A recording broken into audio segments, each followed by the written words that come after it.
Breaking news చూస్తున్నాం. MLC Teenmar మల్లన్నపై చర్యలు తీసుకోవాలని ఎన్హెచ్ఆర్సీ ఆదేశాలు జారీ చేసింది. ఎమ్మెల్సీ కవితపై అనుచిత వ్యాఖ్యల ఘటనపై విచారణ చేసిన జాతీయ మానవ హక్కుల కమిషన్ మహిళపై అనాలోచితంగా అభ్యంతరకర వ్యాఖ్యలు చేశారని భావించింది.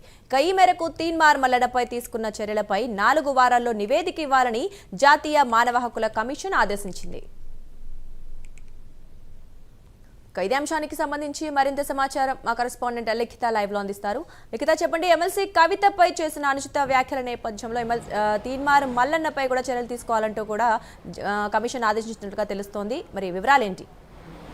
రైట్, ఇప్పటికే ఈ ఎమ్మెల్సీ కవిత అలాగే తీన్మార్ మల్లన్న ఇష్యూ పైన ఇప్పటికే మానవ హక్కుల సంఘం చర్యలు తీసుకోవాలంటూ కూడా డీజీపీకి లేఖ రాయడం అయితే జరిగింది. అంతేకాకుండా తెలంగాణ ప్రభుత్వం కూడా ఈ మహిళల పైన జరుగుతున్న అఘాయిత్యాలు ఏవైతే ఉన్నాయో, వారు ఇస్తున్న మాటలు ఏవైతే ఉన్నాయో, ఈ పబ్లిక్ మీటింగ్స్లో మహిళల గురించి మాట్లాడే మాటలు ఏవైతే ఉన్నాయో వాటిని తప్పకుండా ఖండించాలి. ఇట్లాంటి మాటలు ఎవరు మాట్లాడినా కానీ ఒకవేళ మహిళలను కించపరిచే విధంగా వాళ్ళ వ్యాఖ్యలు ఉంటే మాత్రం కఠిన చర్యలు తీసుకునే విధంగానైతే ప్రభుత్వాలు చూసుకోవాలంటూ కూడా కోరుకుంటున్న పరిస్థితి కనిపిస్తుంది. దీనికి సంబంధించి ఇప్పటికే ఇటు రాష్ట్ర డీజీపీకి కూడా నివేదిక ఇవ్వడం జరిగింది. దాదాపు 4 రోజులలోనైతే దీనికి సంబంధించి పూర్తి స్థాయి నివేదిక ఇవ్వాలి. అవసరం అనుకుంటే తీన్మార్ మల్లన్నపై కూడా చర్యలు తీసుకోవాలంటూ కూడా కోరుకుంటున్నాము అంటూ లేఖలో పేర్కొనడం అయితే జరిగింది. అయితే రాష్ట్ర డీజీపీ మాత్రం దీనికి సంబంధించి ఇప్పటికే పరిశీలిస్తున్నట్లుగా తెలుస్తుంది.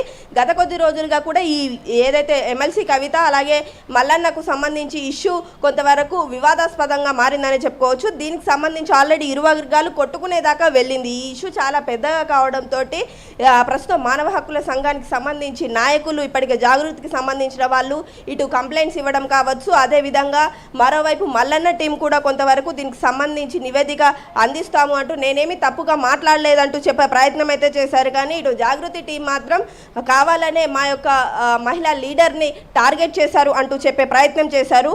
సో వీటిని అన్నిటిని పూర్తి స్థాయిలో మల్లన్న మాట్లాడిన క్లిప్పింగ్స్ ఏవైతే ఉన్నాయో వాటిని తీసుకెళ్లి కూడా వీడియో రూపంలో చూపించడం అయితే జరిగింది.